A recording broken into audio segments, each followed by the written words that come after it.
Hi guys! Welcome dito sa Sun Tarot. Ang reading nito ay for collective for anyone who can resonate sa reading nito. This is a general and a collective reading. Your energy at this time.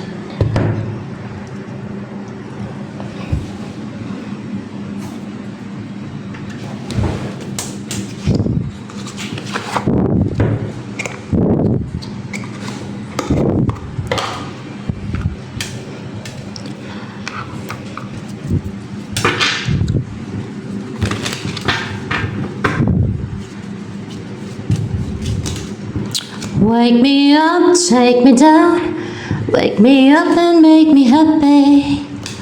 Oh la la, tuku tuku, oh la la, hey oh.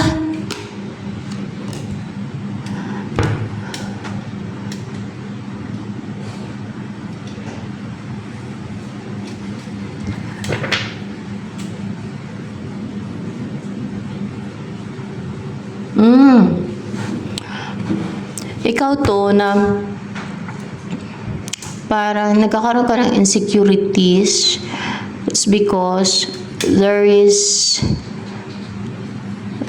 parang pag-aantay or meron kang inaantay na wala pa rin. Parang nawalan ka tuloy ng kumpiyansa.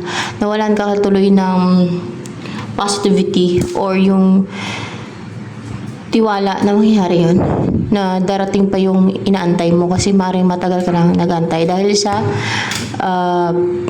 merong deceit dito eh. Ayun no, may gumawa ng deceit, may gumawa ng scheme, deceit, may mga ng atake oh. Merong mga paniki dito, so ibig sabihin evil forces to no.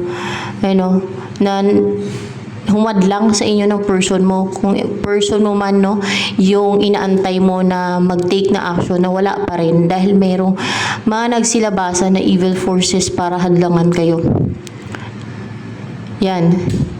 Kung kaya wala pa rin, ikaw naman to na parang nawalan ka na ng positivity or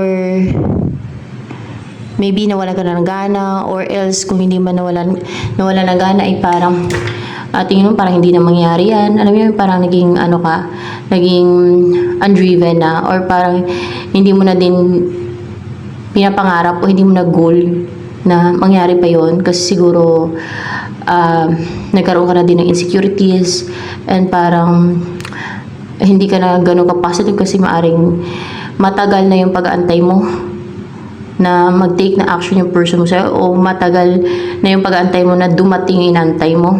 Kaso merong mga humarangay, merong nag-block, merong madlang, kung kaya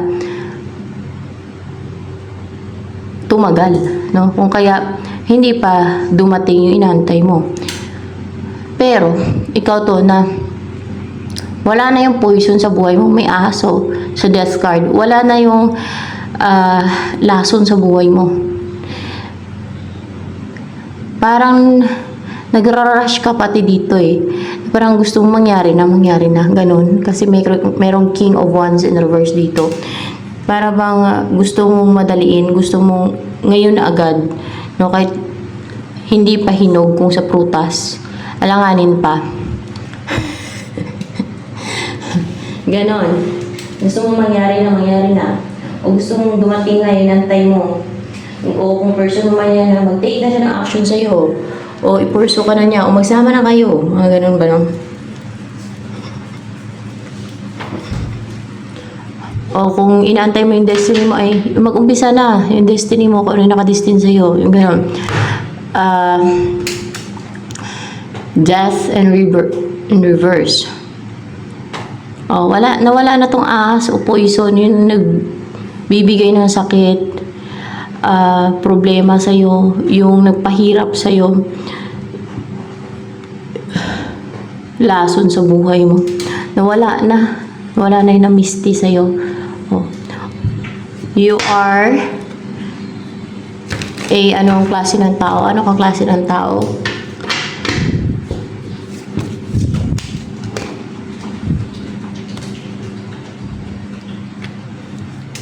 Nagsa self-discovery. inaalam mo yung totoong ikaw, kung ano yung totoo sa pagkatao mo, kung ano yung totoong meron sa'yo, kung anong totoo na personality mo, kung ano yung totoong ikaw talaga, yung ganun, kung ano ka talaga, no? Ayan, no, parang nananalamin, ayan.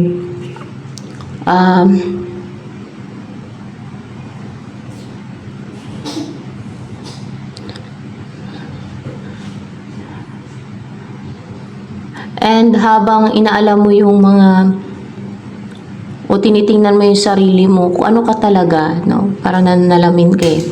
Kung ano ka talaga ay tanggap mo sa sarili mo kahit minsan ay emotional ka, no? Kasi nakikita mo yung realidad, kung ano ka talaga, kung ano ka, no? Na parang naging emotional ka, tanggap mo yung sarili mo kung ano ka. And na-appreciate mo ba? Kung ano yung nakikita mo sa sarili mo, na-appreciate mo? Hindi mo na-appreciate ka. Parang naging emotional ka. Hindi mo na-appreciate. Siguro pag nalamin ka, hindi ka ganun ka saya sa mukha mo, hindi ka contented, ganun. Kasi parang naging emotional nga dito eh. So, ibig sabihin, hindi mo tanggap kung merong flaws or kaya parang naging emotional. Ayan.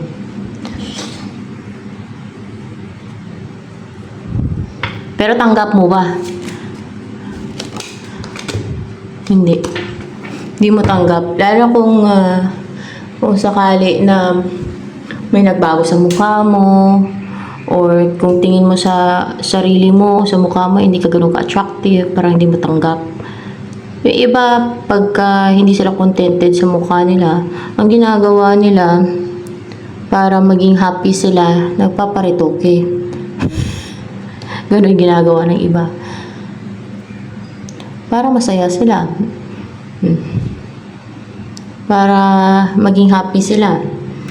Pero hindi ko ina-advise yun Yun ang ginagawa ng iba para maging masaya sila pag nakita nila na maganda yung mukha nila o gwapo yung mukha nila, pinaparitoke nila. Para hindi sila na-insecure. Pag may makita sila nga good looking o maganda, kasi sila maganda din. Kahit pinaritoke lang nila, okay na yun. Kaysa naman na gagawa sila ng scheme and deceit dahil lang mas good looking yung isang tao sa kanila. Mas okay na yung pina-improve nila yung mukha nila para hindi sila na-insecure at hindi sila namimiss sa iba, di ba? Mas okay na yan. Kaysa naman sa iba na inggitira na manghalit pa dahil lang tingin niya mas maganda, mas good looking, mas attractive yung isang tao. Kaya nila pinapakulam yung mukha. Actually, ang daming ganyan na biktima ng yung pinapakulam yung mukha. No? Pag alam kasi ng iba na attractive, good looking, lalo kung nagselos or nainggit sa mukha ng isang tao, dahil attractive, lalo kung nasa center of attention yung isang tao, palagi na tayo nasa spotlight, ikaw good looking, attractive, na madaming nabighani sa kanya, madaming nagandahan, madaming nagwapuhan. Kaya gano'n ang ginagawa nila, pinapakulam nila. Kasi evil sila eh. Oh. Kaya mas okay na yung nagpaparitoke yung iba kaysa naman sa iba na ano na lang, kumbaga manghila. Manira na lang sila ng mukha kasi hindi sila makontento sa mukha nila. Tingin nila na hindi sila attractive. At yung tingin nila na attractive na nasa spotlight pala o nasa center of attention kasi attractive, eh, pakulam nila o kulamin nila, gawa nila ng scheme deceit. O diba? Ang mangyayari sa kanila, mapunta sila sa impyerno sa ginagawa nila ng mga taong harm, gumagawa ng deceit and scheme dahil lang sa nainggit sa mukha ng iba, nainggit sa iba, sa pera ng iba, ganun ba? Kasi you know what? Inggit or envy is root of all evil.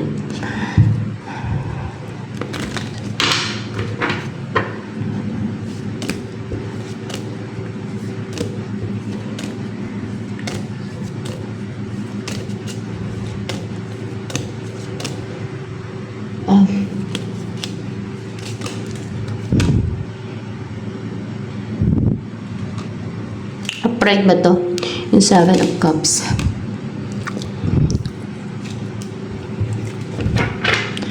Hindi na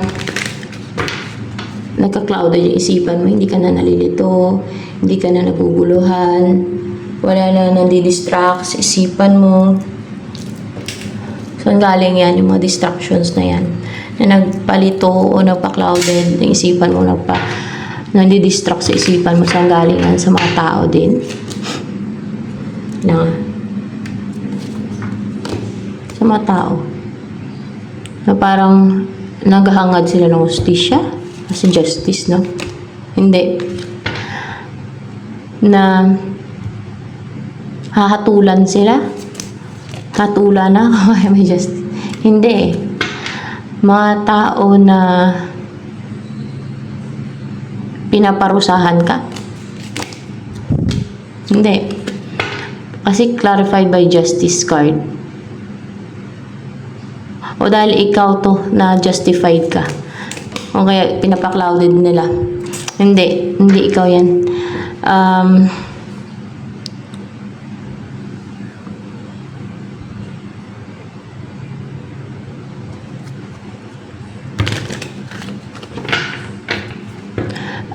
Na-insecure sa'yo. Na-insecure sa'yo. Nainggit sa'yo. Nainggit sa'yo. Nainggit sa'yo. Ang gusto nila patas. Kung ano meron ka, meron din dapat sila. Kaya meron timbangan dito. Ang gusto nila patas, kung ano meron ka, meron din sila. Hindi ganun dito sa mundong to.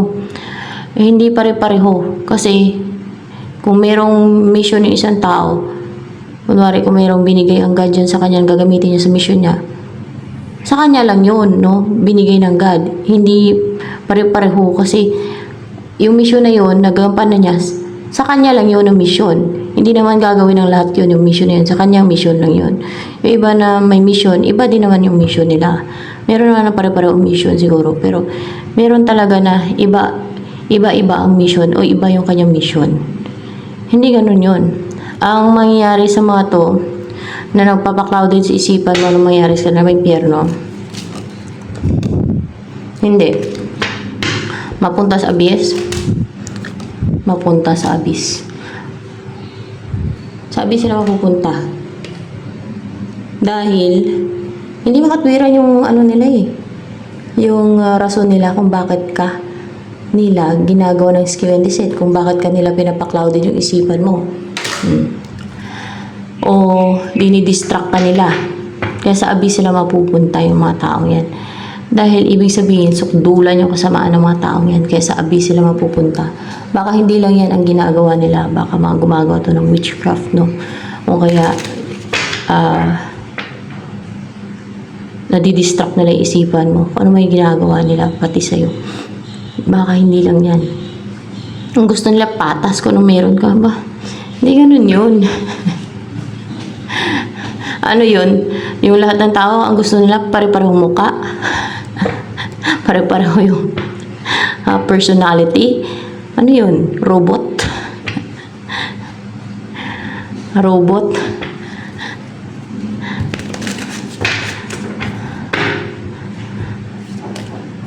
Ba't hindi nila i-compare yung sarili nila sa mga umasinso na mga nag-succeed like Elon Musk? Kasi alam nila hindi nila kayang hilain pababa. Nandun na yung stugato ng tagumpay. Alam nilang walay sila sa kalingkingan ni Elon Musk. Hindi na nila kayang pabagsakan si Elon Musk. Nandun na sa taas. Like Warren Buffett. Nakatingala na lang sila. Tunganga.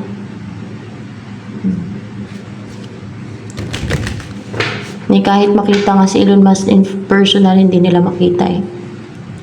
Kaya hindi na sila maghangad na mang-harm pa. Pero kung may opportunity na mang-harm sila, mang-harmin sila dahil sa gusto daw nila na patas. No? Gusto nila patas. Kaya gagawa sila ng deceit. Hindi yung tama. Nagagawa sila ng deceit na gano'n. Kung hindi nila naintindihan na iba-iba talaga ang tao. Walang pare-pareho na tao.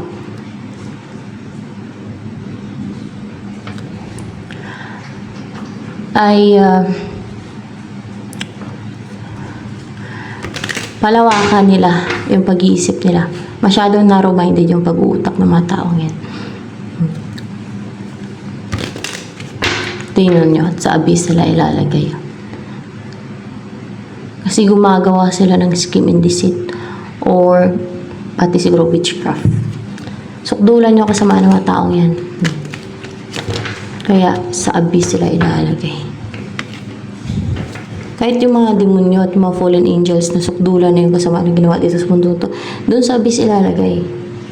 Ayaw ko lang yung fallen angels. Basta yung mga demonyo talaga. Yung mga kaluluwa ng Nephilim. Doon yan sila ilalagay.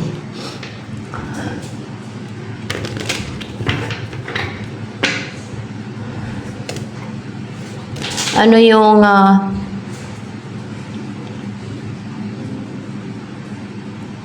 next na mangyari sa'yo? Wake me up, take me down, wake me up and make me happy. Ooh la la. Bakit nila i-compare sarili nila sa'yo? Anong tingin nila?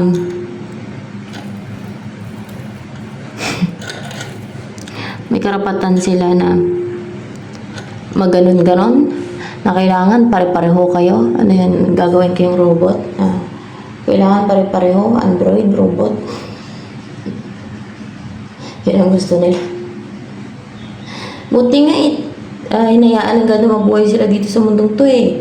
Inalaw na mabuhay sila, ipanganak sila dito sa mundong to, tapos ganyan sila, abusado.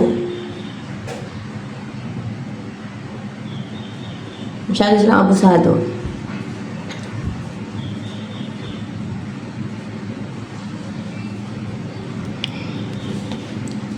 Narcissistic yung mga yan, for sure. Narcissistic sila. Hindi. Ano sila? Evil na tao. Hindi. Ano sila klase ng tao? Worst. Yun, worst. Worst people.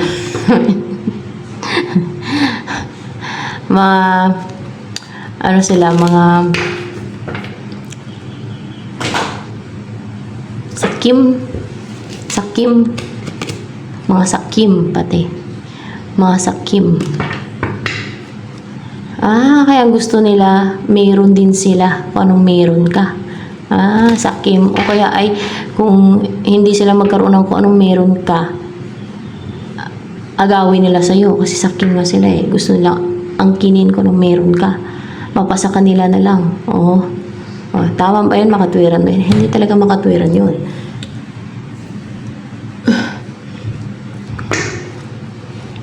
Para sa kanila, makatwiran yun. Ganon ka baluktot yung utak nila. So, ano pa ang about sa'yo?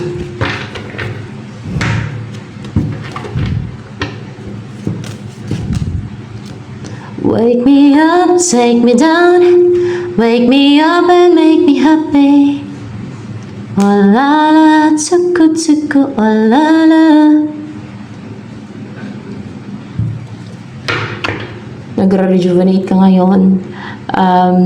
Binabalance yung chakras mo. Open, active yung mga chakras mo. Parang umaapoy pa ngayon. At nag-heal ka. Ayan. Fresh kasi color green. Fresh yung energy mo. Fresh kasi color green eh. Para sa nature. Powerful and strong yung aura mo pagka ganyan.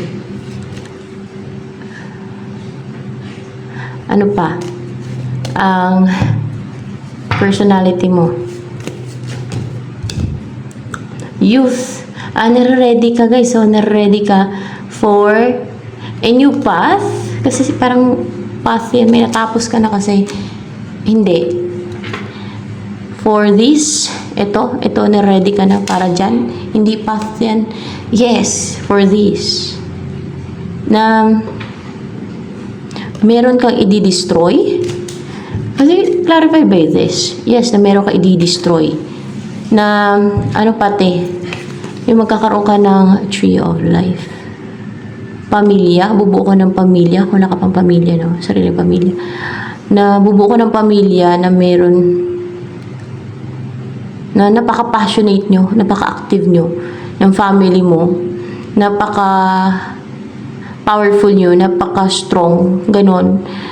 Ready ka na for this, nabubuo ka ng pamilya na napaka-strong nyo as a family, napaka-powerful, kasi once goal-driven, active, bold and daring kayo, and aggressive, parang pangit pakinggan yung aggressive, pero once kasi aggressive to take action na ma-achieve yung goal nyo, mga ganon. Passionate kayo.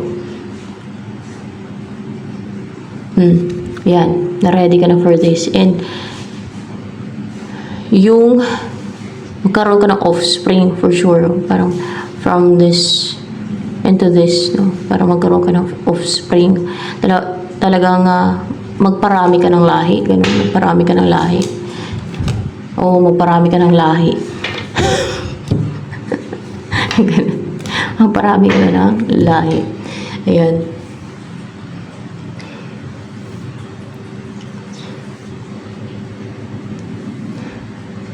Alam niyo yung kwento sa Gnosticism. Ewan ko lang kung totoo yun siya, no? Napanood ko lang yan sa YouTube. Yung tungkol sa Gnosticism. Gnosticism, yun ang alam ko na. Gnosticism. Na yung mga iyon sa igaling yun sa Tree of Life. Maliban lang daw kay Bythus at kay Barbelo. Ewan ko kung totoo yan. Yung about sa Gnosticism. Hindi ko pa naitanong yan. No? Hindi. Siyempre, ano ba naman alam ko kung totoo yun o hindi. Hindi ko pa natanong yan eh.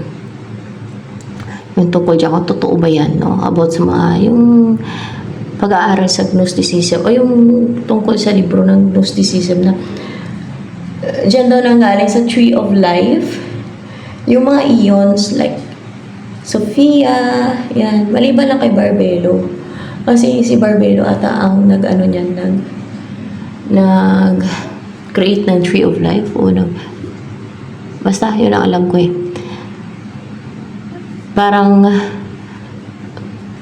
kusang sumulpot, kusang lumabas lang yan si Barbelo sa universe at yung parents si Bythus daw sa Gnosticism. Ewan ko, totoo kaya yun? Ewan ko sa guide ko ngayon totoo daw yun. Totoo daw yun. Sabi ng guide ko, ano bang guide dito guys? Jesus Christ. Totoo daw yun. Kunti lang alam ko tungkol sa mga gano'n. Napapanood ko lang talaga sa YouTube. Tapos minsan nagbabasa ako sa Google. Yan.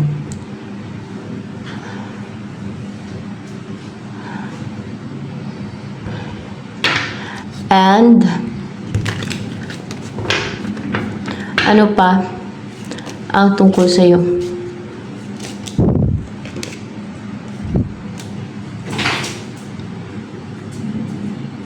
Hindi na nila na-atake yung thoughts mo, yung isip mo. Hindi ka na nila na-inflict ka ng fear, anxiety.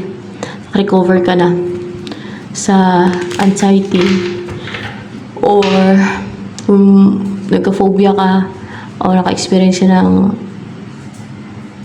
depression, and yung ina-atake nila yung isipan mo ng mga tao o ng mga evil forces, naka-recover ka na dyan. And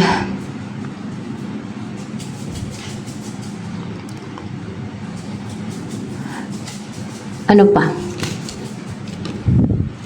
May umpisang ka talaga eh. Ano? Na para bang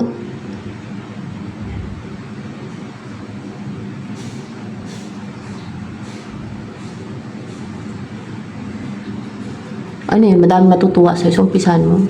Parang clown na yan dyan. Hindi naman, basta may umpisan ka. Parang clown kasi yan dyan. Pero, may umpisan ka. Ano yung umpisa mo? Destiny mo. Will. Will of fortune. Will. The will. Your destiny. Kung ano yung nakatakda sa'yo. Nakatakda na oras. Yeah, kung ano yung nakatakda na oras. Ay, bubuo ka nga ng pamilya mo, di ba, yung kanina, merong ano doon, merong Palace of Wands. Ayan na yun. Yung bubuo ka na ng sariling pamilya. Yung mamuhay ka na ng kumpleto. Magparami ng lahi mo. Magkaanak. Wala ka pang anak. Pero kung may anak ka na, baka madagdagan pa. Diba? At mamuhay ka ng prosperous. Yan. Ready ka na para sa kung ano yung nakadestin sa'yo. Kung ano yung nakatakda sa'yo. Sa nakatakdang oras sa'yo. O destiny to pag will. Yan. Your North Node. May number 4. North Node mo. Ayan.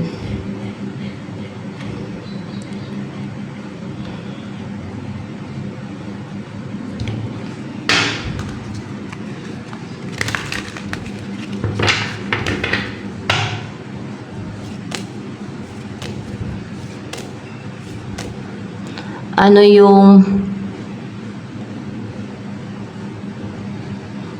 next na mangyari sa'yo niyan? Ay. 8 of coins in reverse. Basura 8 of coins in reverse yan. So, next na mangyari sa'yo.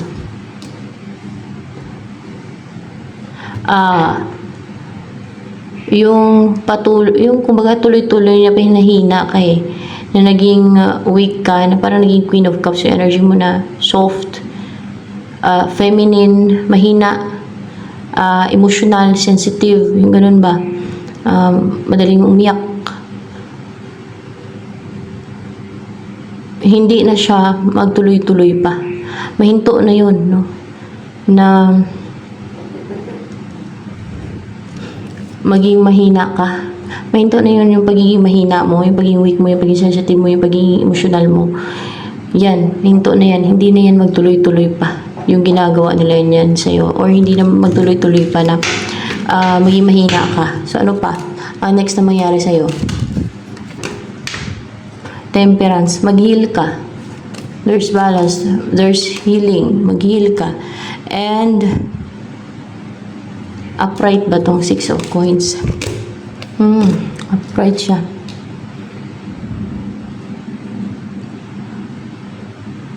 Merong mag-i-invest sa'yo. Merong magbibigay sa'yo.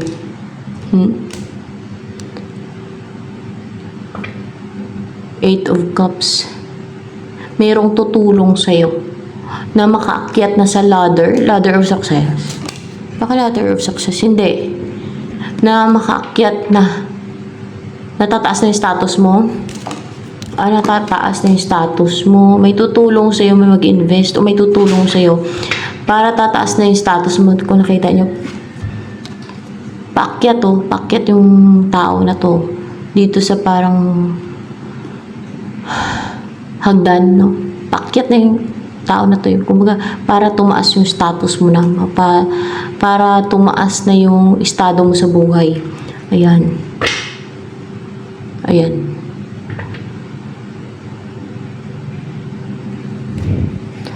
Ano pa?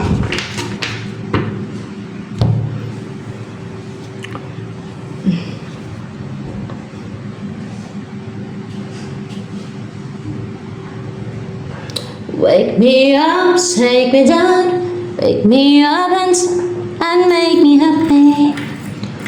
Oh la la, tsuku, oh la la. Hey oh. Grabe init. Yan, pinatay mo aircon yam? Grabe init talaga. Grabe, napawisan ako may aircon. Tindi ng init talaga. Wala ako nainitan pa. Walang effect yung aircon. Grabe init ay. Parang sasakit yung ulo ko sa init.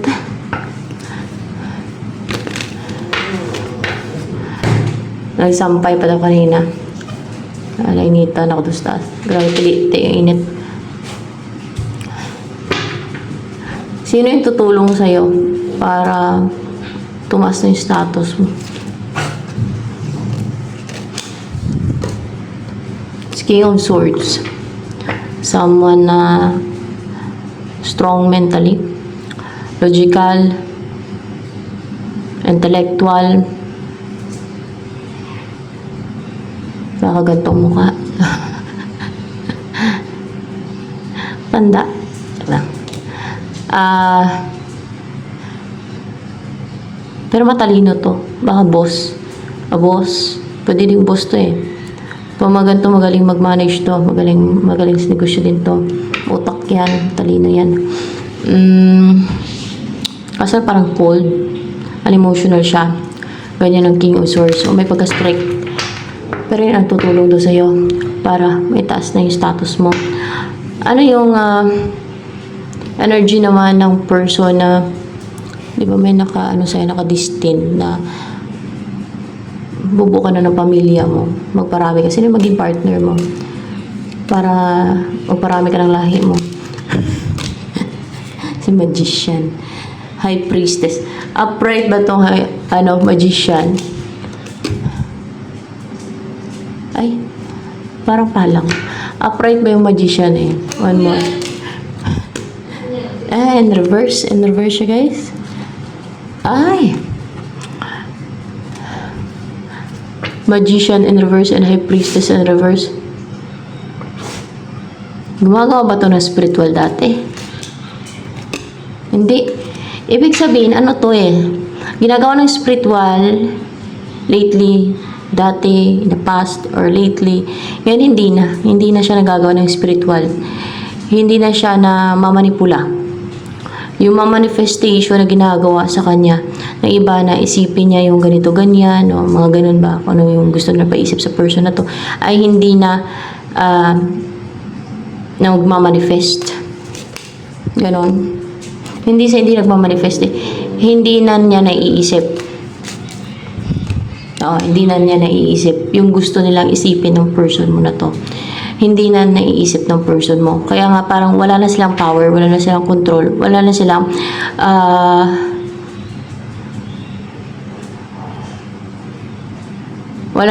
authority over this person. Wala na. And Magician, kung ginagawa to ng witchcraft, pag Magician, mga witchcraft to, no? Or kung pwede din na yung High Priestess ay psychic. Hindi naman psychic yung mga nananaikik attack eh. Mga negative and evil yung aura ng mga nakapang psychic attack. Full of negativities and frustration, negative emotion, mga ganun, invade. Yan, kung kaya nakapang psychic attack, pero they're not psychic, hindi ibig sabihin na pag nakapang psychic attack yung isang tao ay psychic na. No. Basta evil yung aura at puno ng inggit, frustration, negative emotion, negativity yung aura ng isang tao, nakapang psychic attack yan, no? Ganon.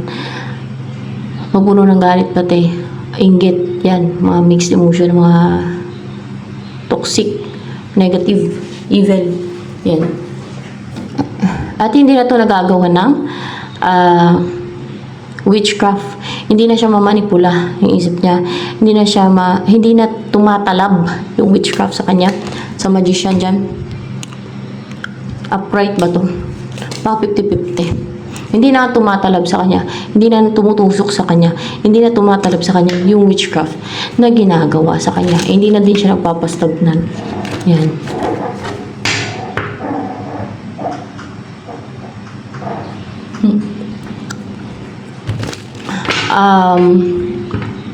Kilala ka na ba ni The Magician in reverse na yan?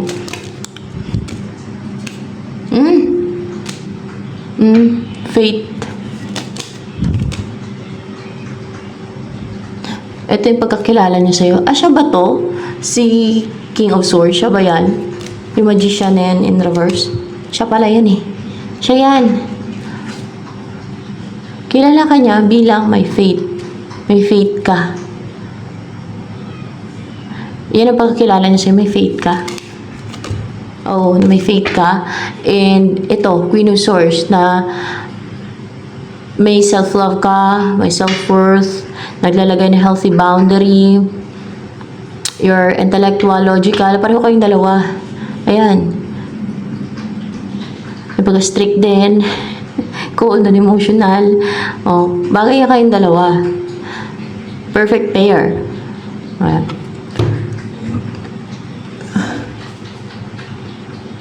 Ayan.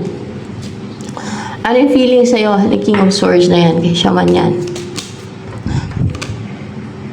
Chariot. Driven. Driven talaga siya. Courageous. And, strong yung blue dito na color. And,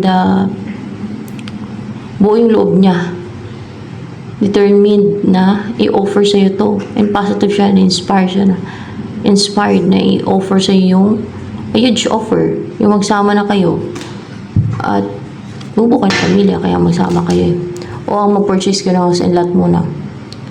Ang puntahan ka. Ang mag-umpisa ka ng relationship. Yan. Yun ang nasa isipan niya, yan nasa judgment niya. May gusto siyang buuin nyo na magtulungan kayong dalawa na meron ka i-build. Interesado talaga siya na ipaglaban ka. Kahit may harang matapang tong person mo. Para ma-unite kayo. Lumabas ulit yung Palace of Wands. Gusto niya mag-succeed kasi mahal ka niya. Emotional siya sa'yo. Or in love or na deeply in love ba yun sa'yo? Na deeply in love. Hindi na deeply in love. Emotional lang. O pwedeng in love. In love. In love. Hindi na deeply in love. Kundi in love siya sa'yo. And gusto niya ma-unite kayo eh. You know? Yung magsama na kayo. You know? Para magawa niyo na to. Yung nasa picture. Clarified by Devil card. Talagang ano siya guys, full of desire na gawin nyo na to. Ano yan? Anong gusto niya palagi niyong gawin yan? Pakita niya sa picture. Yan ang gusto niya. Yung palagi niyong gawin yan. At i-dominate ka niya. Hindi. I-dominate mo siya sa ano? Hindi. Kasi clarified by Five of Swords. Yan yung nasa isipan niya. Yan nasa isipan niya. Pagka ganyan na.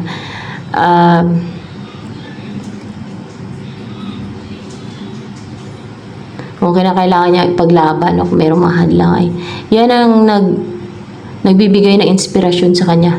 Nagpupush sa kanya na ma-unite na kayo. No? Sa kabila na may mga, kahit na may mga humarang, humadlang, na mga pa lang, feeling lang na madlang kasi nusulsulan ni Satanas yan. Yung mga yan. Kung kaya, para bang feeling entitled, no? Na mahadlang,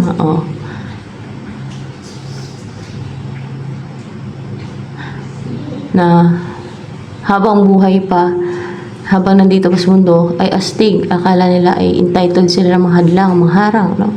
Kasi yun ang sinusulsul sa kanila ni Satanas eh. Na they're entitled. No? Na para ba may karapatan sila mahadlang sa inyo. Yung gano'n. Pero after life, walay na. Kaya ma-impyerno man o kaya ma-abyss. Ano mangyari sa kanila? Ma-impyerno yung mahadlang. Ma-impyerno. Upright ba to? Oo, impyerno nga sila. Palang pa eh. Baka pwedeng impyerno. Depende. Pero, nung kinlarify ko, oo daw, impyerno sila. Doon sila dadalhin, no? Doon sila dadalhin. Sabi ko, habang buhay pa siya astig. Instead na mag-focus buhay na yung buhay na yung gusto nilang kontrolin. Love life na yung ang gusto nilang kontrolin. Kay pinaniwala sila ng Satanas na, ng Diablo na,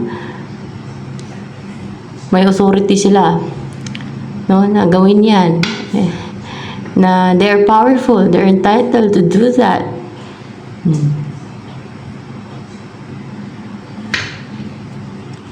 Pero after life, doon na yung pagsisisi nila na walang hanggan. Kaya may impyernoan sila.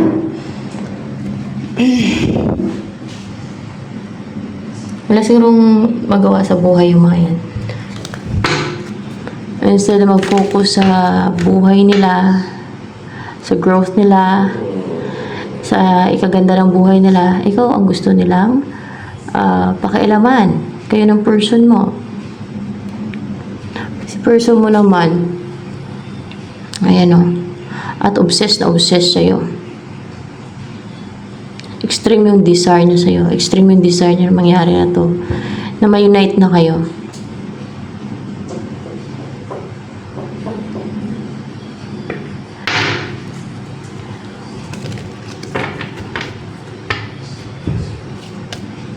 Bakit palagi kanyang in-imagine na feel na feel kanya, feel na feel niya, feel na feel.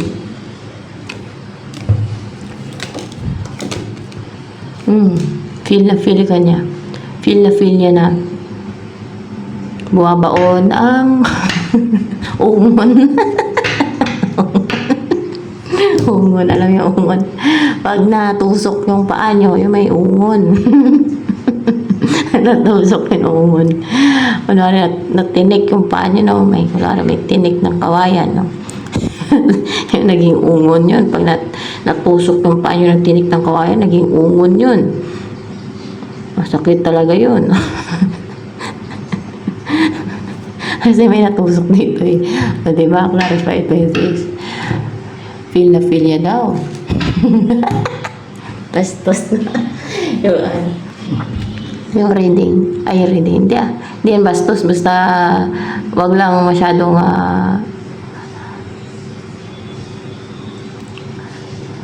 conservative, no? Yung mga nanonood. Kasi normal na yan eh. Normal na yung ganyan ang ginagawa ng mag-partner. Sa mag-partner ha. Kaya na talagang ginagawa ng mag-partner. Kaya nagmamadali na tong person mo na magsama kayo. Gustong-gusto niyang gawin yan. Gustong-gusto niya na may partner siya para magagawa niya na to. O gusto niya nang maging partner ka para magawa niya na yan. No? Kasi para ma-enjoy niyo yung buhay. Para matikman niya na yung regalo ng Diyos. Ang tawag ng iba niya, regalo ng Diyos eh. Regalo ng Diyos daw. Sabi, pinsan ko ata yung nagsabi nun. Gusto niya talaga mag-asawa na para matikman niya yung regalo ng Diyos. Regalo ng yun nalala ko eh.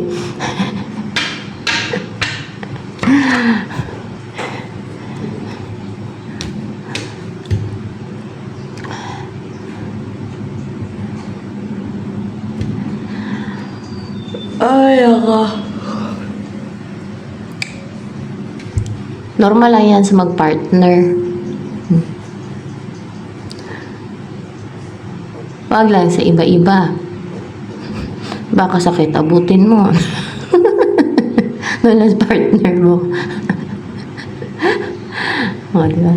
So ano yung ano yung